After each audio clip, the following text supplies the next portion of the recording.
Hi guys, welcome to my vlog.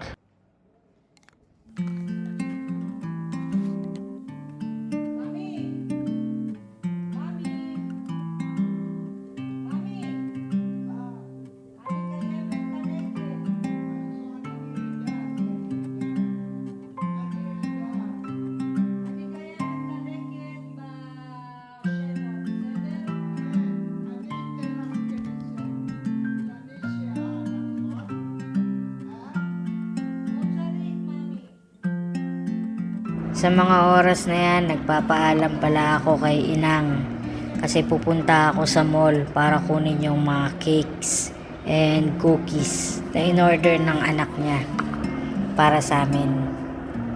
Siya nga pala si Rosette, ang alaga ko. Bulag na siya. Meron siyang glaucoma. So, meron siyang alta presyon sa mata. Kaya nabulag siya. And then, bingi din siya, kaya huwag na kayong magtaka kung minsan nagsisigawan kami dito sa bahay. Sanay ng mga kapitbahay namin. Dalawa nga lang pala kami dito nakatira sa bahay niya. Meron siyang isang anak nasa Amerika. Kaya, ayun, pabisi-bisita na lang dito. Pero everyday naman siyang tumatawag. So, nag-uusap naman sila everyday sa phone. Nakikita nyo ba yung mga nasa wall? Yung mga cross stitch na yan? Siya gumawa niyan lahat. Magaling siyang gumawa ng mga cross stitch na ganyan. Nung mga panahong nakakakita pa siya. Actually, 1 year pa lang ako sa kanya nung March 1. This year, nag 1 year ako sa kanya.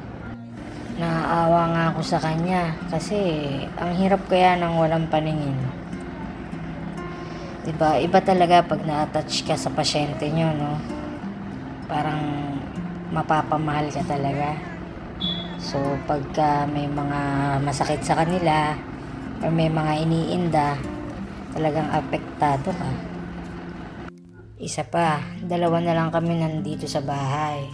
So, para na lang kaming pamilya, di ba? O saan ka pa? Pamilya ka na, may sweldo ka pa. Pero syempre, hindi ko pa rin naman pinapabayaan yung duties and responsibilities ko sa kanya. As a caregiver niya, di ba? Tara guys, samahan niyo ako sa baba. Ito nga pala yung elevator namin dito sa building. Medyo maliit lang ito, pero mas okay na yung may elevator kasi meron ding mga building dito na walang elevator. So, ayun, kawawa naman yung ibang caregiver.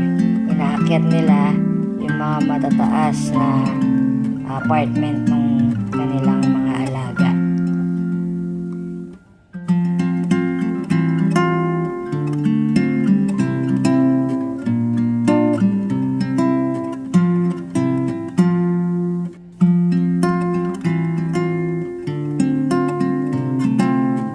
Meron nga palang naglilinis dito sa hallway sa building. Ayan siya. Tour ko na rin kayo dito sa lobby namin. Ayan. O diba ang linis na? At ang bango pa. Meron ding mini garden dito. Ang galing nga ng mga landscaper dito eh. Tingnan nyo. Tcharan! O, diba? Aesthetic ang dating. Wow! Tara guys, samahan nyo din ako magtapon ng basura.